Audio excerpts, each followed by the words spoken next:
Saudara Saka akan menyampaikan tugas materi PKN kelas 11. Judulnya adalah Hak Asasi Manusia. Apa itu HAM? Hak asasi manusia atau HAM adalah dasar yang melekat pada diri setiap manusia sejak ia lahir, bahkan sebelum ia lahir.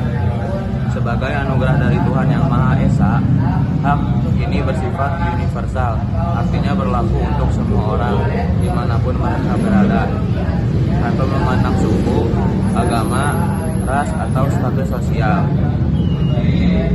HAM juga bersifat kodrati, artinya ia ada secara alamiah, bukan diberikan oleh negara atau lembaga manapun. Karakteristik pokok HAM ada 4 karakteristik pokok yang wajib kita ingat tentang HAM. Yang pertama ada hakiki, artinya HAM sudah ada sejak manusia dalam kandungan. Yang kedua universal, artinya HAM berlaku untuk semua orang di dunia. Yang ketiga tidak dapat dicabut atau irreversibel, artinya HAM tidak bisa dihilangkan atau diserahkan kepada orang lain. Yang keempat tidak dapat dibagi atau indivisible, artinya semua hak harus dinikmati secara utuh. Kita tidak bisa hanya menikmati satu hak saja, misalnya hak hidup, tapi mengabaikan hak untuk berpendapat. Jenis-jenis HAM. Secara umum, HAM diklasifikasikan menjadi beberapa jenis. Mari kita lihat beberapa contoh utamanya. Hak pribadi, misalnya hak untuk hidup, hak untuk bebas, dan hak memiliki pendapat. Yang kedua ada hak ekonomi, misalnya hak untuk memiliki sesuatu, hak untuk bekerja, dan hak untuk mendapatkan penghasilan yang layak.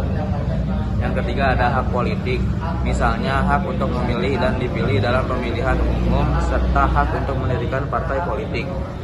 Yang keempat ada hak hukum, misalnya hak untuk mendapatkan perlakuan yang sama di mata hukum. Lalu bagaimana penegakan HAM di negara kita? Indonesia menjunjung tinggi HAM. Penegasan HAM tercantum dalam Undang-Undang Dasar Negara Republik Indonesia tahun 1945, terutama pada bab 10A, pasal 28A hingga 28J. Pemerintah membentuk lembaga-lembaga untuk melindungi HAM seperti Komisi Nasional Hak Asasi Manusia, Komnas HAM, dan Pengadilan HAM. Ini menunjukkan komitmen negara untuk memastikan setiap warga negara menikmati hak dasarnya. Sebagai warga negara yang baik, tugas kita adalah menghormati dan tidak melanggar HAM orang lain, sebab batas dari hak kita adalah ketika kita masuk atau melanggar hak orang lain.